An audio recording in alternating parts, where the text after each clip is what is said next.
Сохрани жизнь. В Чувашии прошла неделя безопасности. Есть ли у водителей аптечки? Что в них содержится? Как оказать первую помощь пострадавшим в ДТП? Все это выясняли студенты медицинского колледжа совместно со стражами дорог. К мероприятию также присоединились представители Чувашской метрополии.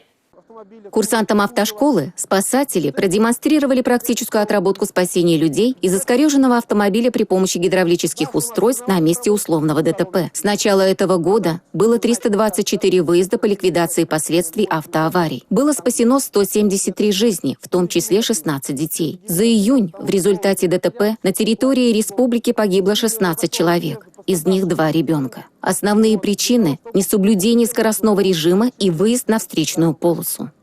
Все дорожные правила, они написаны кровью и основаны на безопасности жизни человека. И каждый раз, когда человек нарушает эти правила, особенно грубо нарушает эти правила, он грешит, он совершает грех, порой даже смертельный. И когда происходит ДТП со смертельным исходом, как человеку оправдаться потом перед Богом, перед близким, перед собой, перед своей совестью?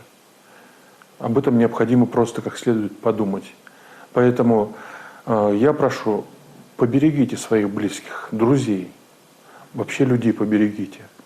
В республике с начала года зарегистрировано 49 возгораний авто. Основная причина – неисправность систем, механизмов и узлов транспортных средств.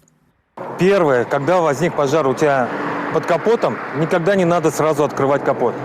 Надо позвонить по телефону 01 101. Прежде чем открыть капот, ты должен выдернуть чеку. Выдернули. Приоткрываешь чуть-чуть капот. И с краю, не надо там, чтобы пламя выскользнуло. И нажимаешь.